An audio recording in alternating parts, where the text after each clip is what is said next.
I'm not going to go through your bio because it will just take too long, other than to say he was Marshall Professor at Harvard Business School by way of the University of Kansas, which is always a good thing. What have you learned about the heritage of the Dallas Fed parachuting in? Well, there's a great history in the Dallas Fed, but what the most significant thing to me about the 11th District is the business dynamics. It's we're the largest energy producer in the United States, largest exporting state, Texas is in the United States, growing Maybe very the president rapidly. will go after you after he's gone after the Germans. Well, I won't even go near that. And we're growing very, very rapidly. We're migration of people and firms to the state of Texas in particular has been a significant trend. It's accelerating over the last 15 years. If we have a national growth rate, 2-3%, whatever it is, what's the Texas growth rate if we're at 2-3%? We're growing about a full percentage point faster over the last 15 years on average every year. And so what it's going to be this year, I'm not sure. But for lots of reasons, people and firms are moving to the 11th District. So we're growing very rapidly. And that'll be one of our themes here, particularly to dive into the concept of John Edwards' two Americas, and maybe we can talk, not your districts outside Texas, but the two Texases is a more general statement. I want to go to an idea that I was talking with our Matt Bessler about. And this is this wonderful thing. This is a mouthful, folks. For those of you not in economics, this is why you're not in economics. The Dallas Fed trimmed mean PCE. Yeah. That's your proprietary view of inflation. Right. What I know within my work at Bloomberg is inflation, and the vector of it now is front and center. Is the vector up? Or is a vector to disinflation again? So it's been weak the last couple of months. If you go step a little further back, it's been gradually increasing from 14, 15 to 16, now to 17. The thing that's giving people pause is over the last 2 months, particularly March, for a number of, I think, idiosyncratic reasons, inflation dipped. Telecommunications pricing, other factors. But you notice the PCE came out, personal consumption expenditures came out yesterday, and I think it showed me that the April number is sort of back on trend. The number, for most people quote the trailing 12 months, and you'll notice the trailing 12 months after yesterday declined, but the reason for that is not that April was weak, it was that a year ago April was so strong. So I actually think while inflation has been slow and uneven, I don't think we have a deteriorating trend. I don't believe that's what's going on. Two tacks off this. One is the Dallas Heritage. I'll get to it in a moment. But let's talk about the more Washington-centric analysis. We heard that from Governor Brainerd earlier today, and there'll be other Fed speakers all diving into this mix. Is your take that the prism around that table at the Eccles building, is your take that it's a traditional study of inflation, or is there a new to how the Fed itself has to deal with this odd thing? There's definitely, in my judgment, a new. Now, I'm not an economist, I'm a business person, but I work with lots of economists, so I think that gives me a little different perspective. But the things that are new, I'll mention two in particular. Global overcapacity, particularly because of China.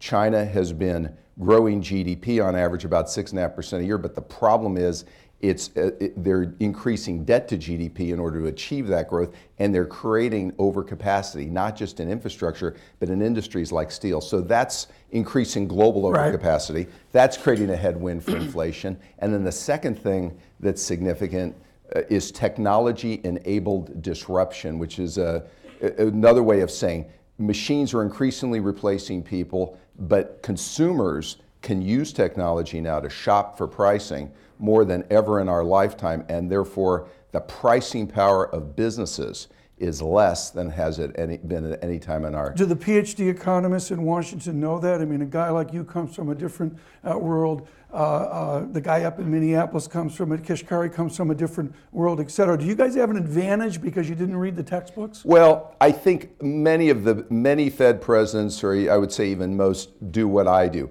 I talk to all the economists, I go through all the economic theory, all the economic data, and then I talk to probably 30 CEOs every month.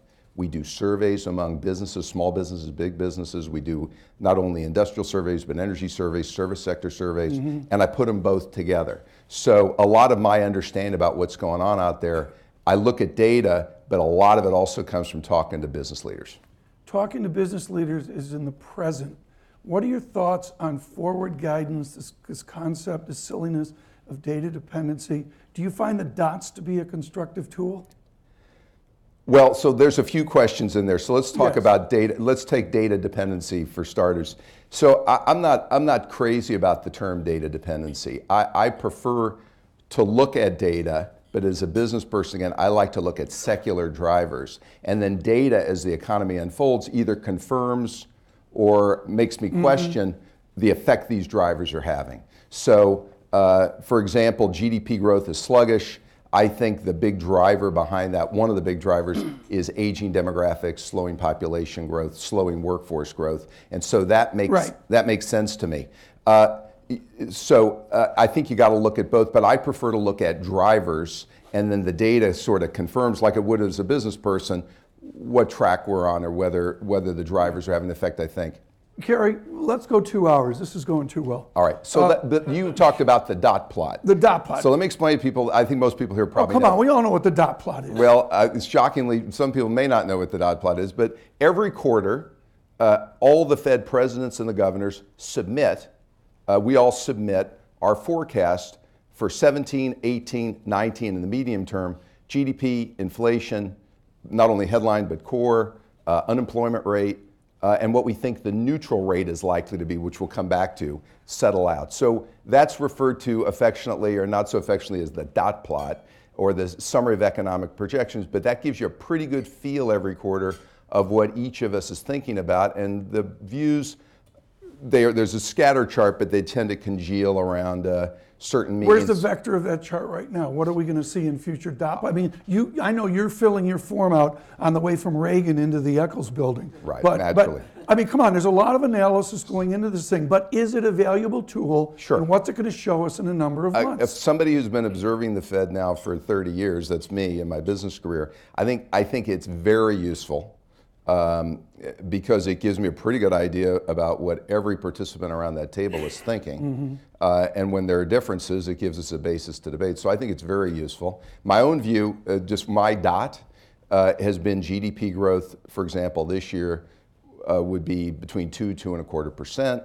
I think the unemployment rate's 4.4% now. I think it's going to decline further as we get into the end of this year. It's not the only employment measure I look at. I look at something called U6, which doesn't go in the dot plot, which I'll come back to. And my own view is inflation will slowly but gradually over the next 2 or 3 years, not immediately, but over the next 2 or 3 years, get to 2%. Within your wonderful books on leadership, there is implied through all these books confidence.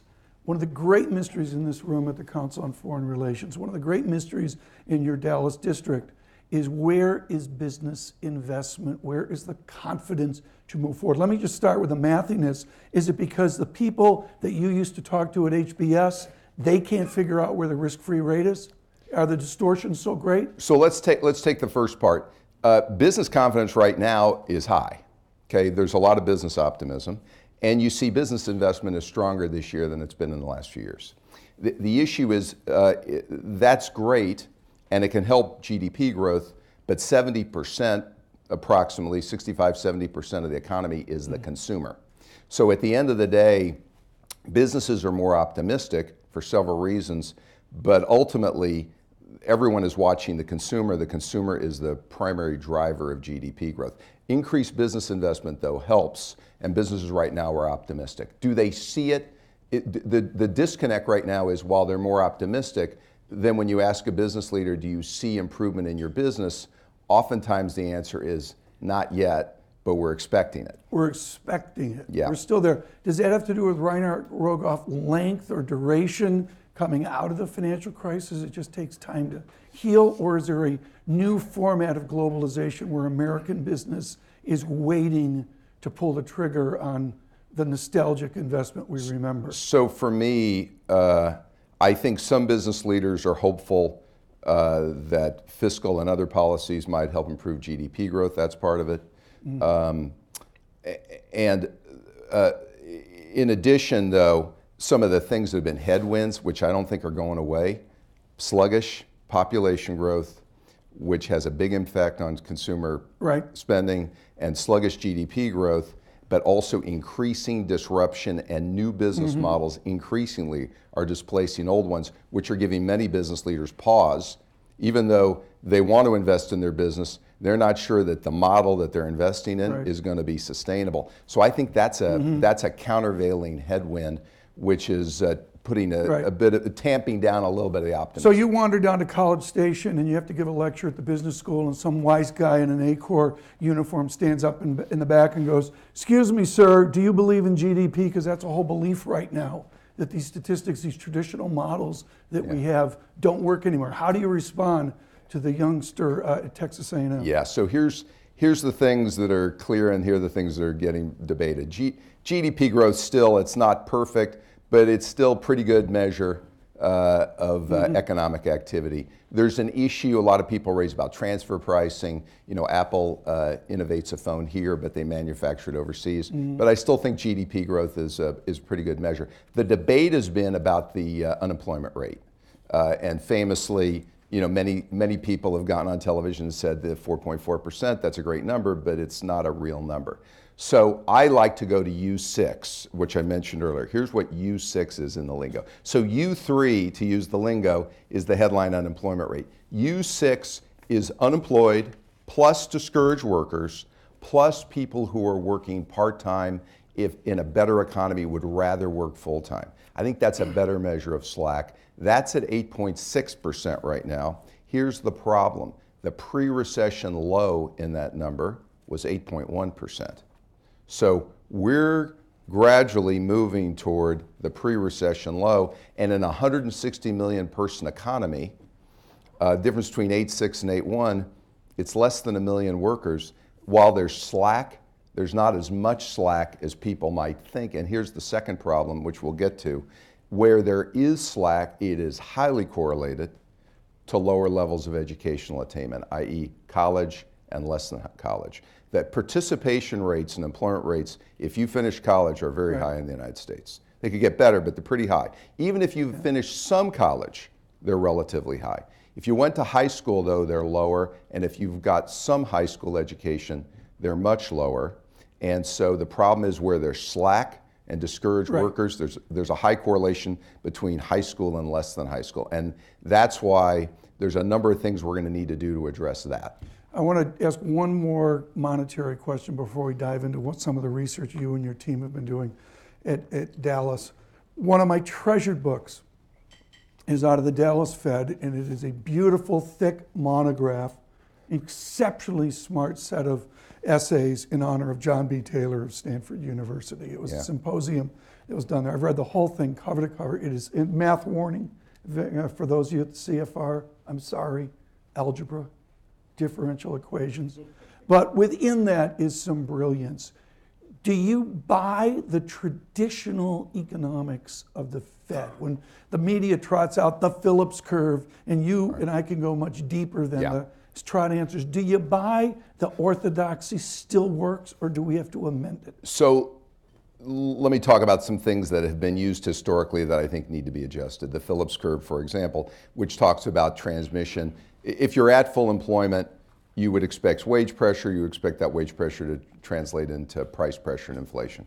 I would say because of globalization, i.e. this excess capacity issue, and also what I talked about, disruption, the fact that businesses have less pricing power, I think the Phillips Curve is still alive and well, but it's more muted. Meaning, to the extent there's wage pressure today, it's less likely to get transmitted to prices because customers won't accept a price increase. And because businesses can replace workers with technology when there's wage pressure, it puts some downward pressure on wage pressure. So that's one example. I would say the second thing is the economy is dramatically different than it was 10 years ago, 20 years ago, and 30 years ago. You know, a lot of people like to refer back to the Reagan era, and here's what's so different. Aging demographics. So the trend over the last 30 years has been going like this: slowing population growth, lower participation rates, and over the next 10 years, the bad news is it's going to get worse.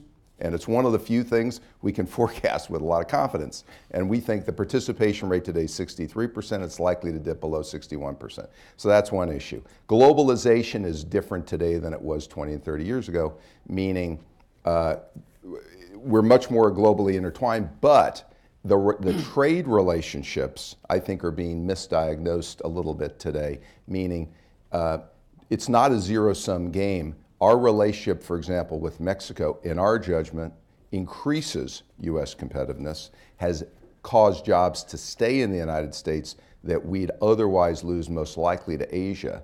And so you have to think about globalization differently. Disruption, we've already mentioned, then I got one last one and I'll stop, and that is the debt supercycle. We are much more leveraged today than we were 10 years ago, certainly 20 years ago and 30 years ago. Government debt held by the public is now 76%.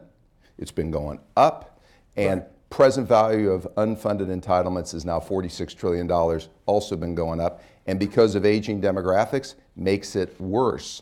And it's that last part, I think, that creates a headwind that isn't talked about that much. The reason it's not talked about is rates are so low. If you had more normal interest rates, I think we'd be having a much more intense national discussion on this. I want to take the sum of those themes, but I've got to rip up. So it changes everything. The Fed analysis, you got to talk about I agree. the Fed model. It changes the Fed The analysis. world's different, so we've got to change the way we look at the Okay, world. we're going to do that in a minute, but I've got to rip up the script on one question. I want you to speak not so much to the president as a public official. I know you're not going to take shots at any other public official. No, I am not. I know you're not. We're going to get that out of the way. But what I would suggest within the format of the Council on Foreign Relations and the heritage of this shop, we can go back to Jacob Viner's Chicago, 1948, and talk about America as a mercantilist power. You're on the border with Mexico. They're going to build the wall. You can see it outside your window on Pearl Street. Are we going to end up being a mercantilist America? Is that a real risk? It's a direction we would be well served not to go in, and here's the problem: is 40% of the imports from Mexico today is U.S. content. Okay, means these goods going back and forth across the border. Adding jobs in the U.S. is not the only criteria. Are they globally competitive? Will they sustain? Will they be here 10 years from now? The relationship with Mexico allows us to be more globally competitive. Here's the second problem, is geopolitically, I think this country, maybe we've taken it for granted, is very well served by having stable relationships with relationship with our neighbor on our southern border. It's very helpful to the United States. And my main concern, I think NAFTA, my own view, and I've said this publicly, will get renegotiated in a constructive way despite the rhetoric. But the mood in Mexico is much more, and I go down there a lot and spend a lot of time with leaders there, is more anti-American. And my concern is when there's a presidential election in Mexico in the summer of 2018, unless we can improve this tone, it's more likely that you'll have to be anti-American to get elected as the president of Mexico in the summer of 2018. I think that would not serve the United States very well. Let us coalesce together here before we get to your questions here in about 12 minutes. I want to coalesce together some of the themes you and your research have been working on. I go back and forth with Michael Dell, who's a leading technologist of your shop. Arguably, he jump-started. I mean, I think Austin, Texas. The band Asleep at the Wheel would think they jump-started Austin, but we'll give the credit to Mr. Dell. The answer is technology disruption is owned by the 11th District. I know out in California they think they own it. No, you guys own it. What have you learned about technology disruption in our two Americas? Well, the first thing I've learned is no one owns it. It's everywhere. It's affecting every mall. It's affecting every business. It's even affecting higher education. People used to think higher education, it's not going to get disrupted. It's getting disrupted. It's everywhere, and it's springing up in every state in this country. And so what does it mean? It means workers are far more likely in the next 30 years to have to find a new career or a new job during their career, which means skills training is much more important. Worker adaptability is much more important. And the problem is worker mobility is declining, it's lower. So it means if you're gonna find a new job, it's probably gonna have to be locally, which is why we're spending a lot of time on the Dallas Fed and in our research focusing on creating these partnerships between businesses educational institutions, nonprofits, to create skills training for a whole series of jobs, to let people who lose their job to get trained and back into the workforce. We're doing it much more in the United States, but not quickly enough. We did that when the Cowboys won 6 Super Bowls in a row. We called it the community college model. Is that the model that works, or what's the new community college model? There's community colleges are a part of this. It has to be a partnership. Okay, so we have a number of businesses in our district. They have to get together, and we help facilitate this at the Fed. We convene people. They have to say, we need so many pipe fitters, automotive technicians, registered nurses, insurance specialists, you go on and on, IT people, and we have enough slots that to the local community college, if we create a training program, we can take these people. You've seen tangible results of that. You see it all over the state and all around the country. My concern is it's not happening fast enough. We have to scale it up. And the reason it's not so easy to scale, it's got to be done locally. It's not the kind of thing you scale nationally so easily, because it has to be done locally because worker mobility is lower. That's why this is so hard. Link this idea, and frankly many other ideas, to the tragedy. I haven't read about it in Texas, but we have an opioid epidemic across a beleaguered Middle West. I'll pick on West Virginia and Ohio. I'm sorry, Senator Portman, that I did that, but there are these geographies of incredible disassociation from the world of economics and the world of a better America, as President Obama called it.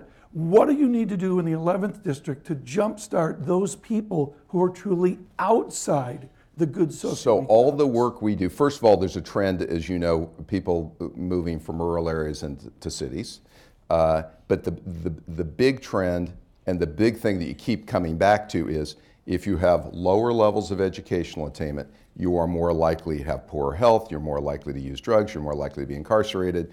Everything that's bad is more likely that you're likely to have a shorter lifespan. And so I think the two things that can be done, I talked about workforce development, but there's a second thing which also I'm spending a lot of time on, early childhood literacy. So we have to improve the school system, but what happens is all our work shows that we look at says if you start kindergarten behind, you never catch up. Okay, it's already too late. Yeah, Minneapolis has done great work. They do great work in Minneapolis Fed on this. And we've piggybacked on that.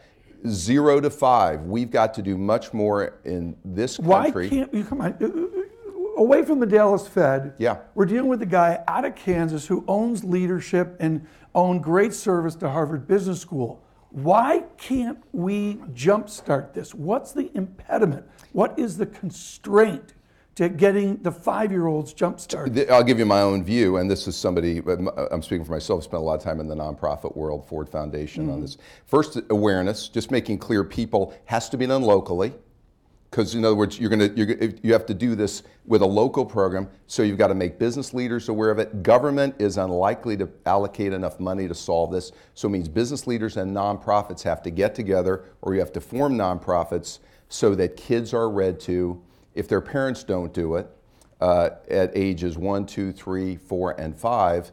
And so I think this takes leadership, and this is something the business leaders, mayors in this country are spending time on, but it's going to take, I think if we're waiting for the government to solve this problem. You say the government, you mean Washington. What does Washington any government or state government, leadership? if you're waiting for government to solve this, you can stop.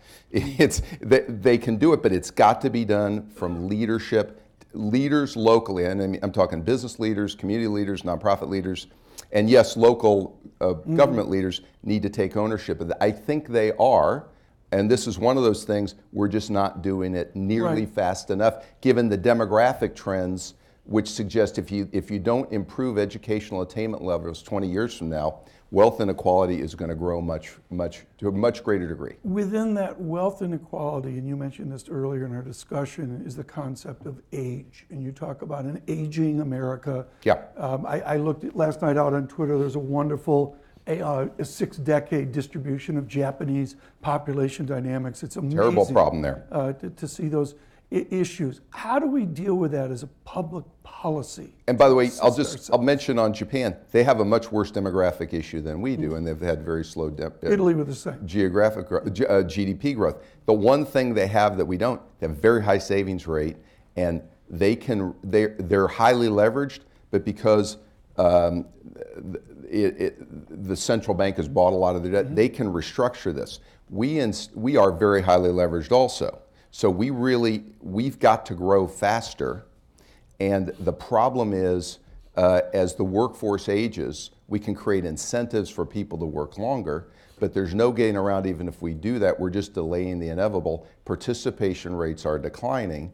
Now, how do you solve that? Workforce development would help. The second thing that would help is immigration. I know it's controversial, but sensible immigration reform. Immigration has been key to this country. Immigrants and their children have made up over half the workforce growth in this country over the last 20 years. And it's our judgment at the Dallas Fed that if you go out the next 20 years, it's going to be higher than that because of aging demographics. So if we do things that limit sensible immigration, we are likely to slow GDP. Based on what you're saying, you're not going to get the new slots at the White House. Within that is what is the tone out of Washington and what many perceive to be a anger across this nation about immigrants, anger about this, anger about that. I'm sure you see that within the 11th district. How do policymakers move beyond the angers of 2017? So actually within the 11th district, I think I would say it's a little bit more balanced, the view, because of the fact we're right on the border with Mexico.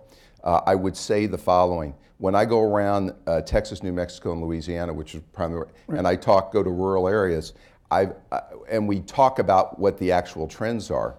I think, and we've talked about this fact, globalization is increasingly being conflated with technology-enabled disruption. What I mean by that, 20 years ago, many jobs that were lost in this country were due to globalization. And we can go industry by industry and give examples. Today, not so much.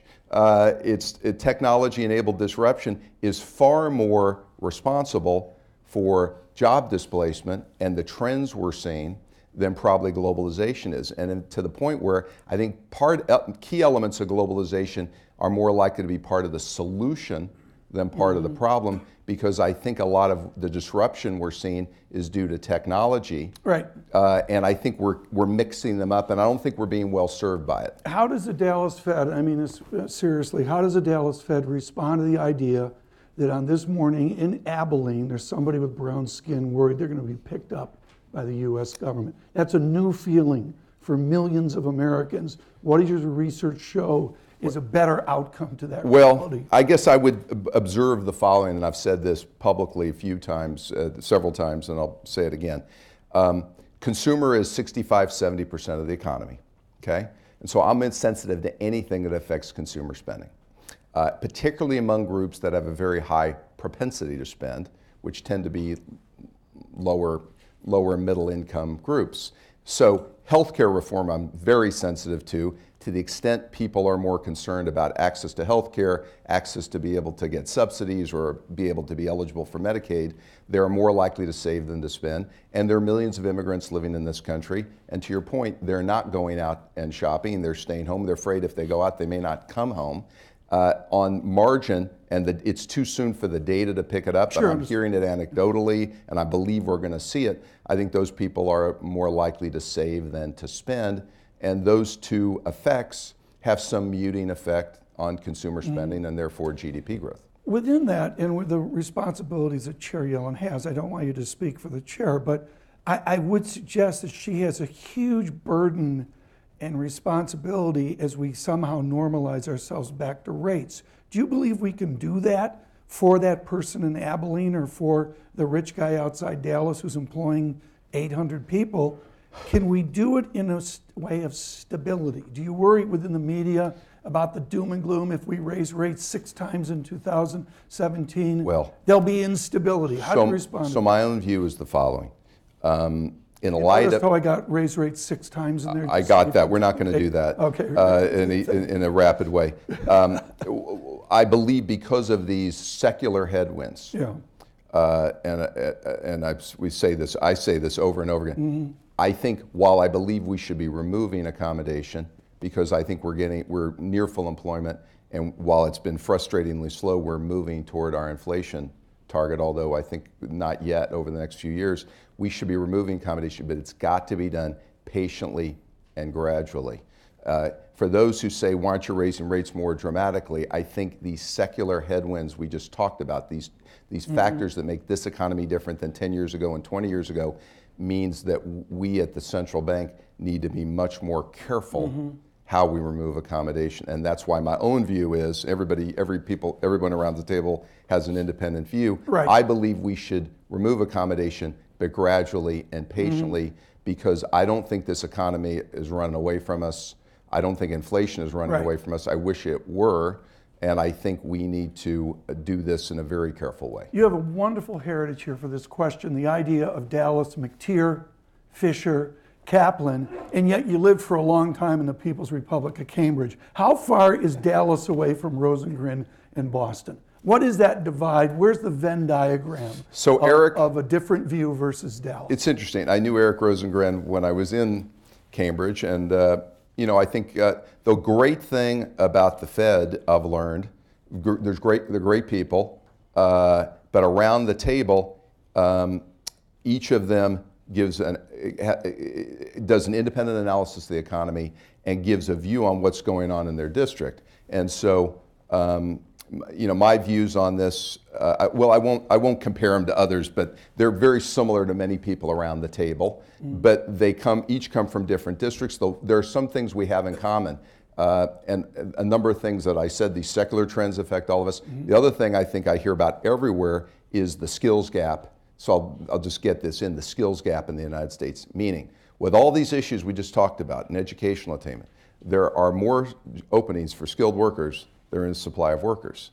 So part of this educational attainment issue and the urgent need for workforce development is we're missing an enormous opportunity, and this is probably true in every district in the country, where their businesses cannot find skilled workers. I think I quoted the NFIB survey, small business survey, unless I think almost 50%, I think 48% of them reported they can't find workers to fill skilled jobs. So this is a big opportunity. So while each district in the United States is different, there's a number of these trends and themes we have in common. What are the adjacency effects of low taxes? Texas is on fire. It's always been on fire, and a lot of that is tax policy. I looked at the personal savings rate to disposable income, back to 1947, and the regime seems to be one with a lower aggregate tax set, and then the next 10, 20 years was with a higher tax asset, which brought down savings. Is that the Texas distinction? Is different tax policy? I think there are a number of things. First of all, pro-business culture, relatively lower level of regulation. Yes, central location. Yes, there's the tax issue. Some people attribute some of it to the weather. But I can tell you this, having spent a lot of my life traveling to Texas with my dad, a jewelry salesperson, Texas is a very welcoming place for people who move there. Most people I meet, most CEOs I know in state are not from Texas. They've moved there. They migrated their business there. Taxes might not have been the reason. Might have been workforce availability.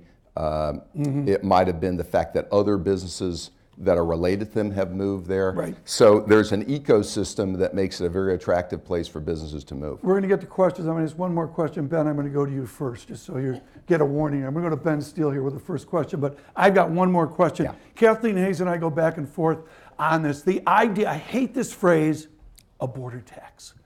Isn't there no border? It's a tax against everything. Where are you and where are your PhDs on the efficacy of an import tax that I believe has more countries involved than Mexico?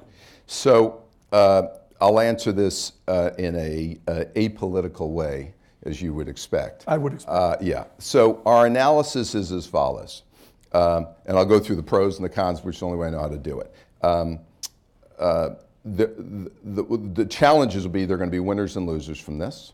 For example, retailers have made very clear, particularly in our district, that it will eat into their margins.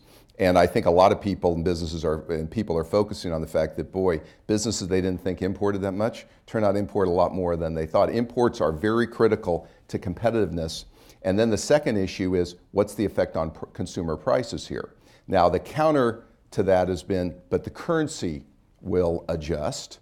But the truth is, it's a big uncertainty how much the currency will adjust, and will adjust enough to offset the fact that this border tax has to be paid by consumers here.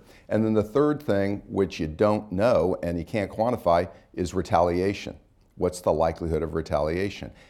It is critical to the United States and certainly to U.S. domiciled companies to be able to sell goods overseas. A lot's been made recently about the fact that of S&P 500, neighborhood of half revenues and profits come from outside the United States. If there's retaliation, what will be the effect on U.S. companies and U.S. employment?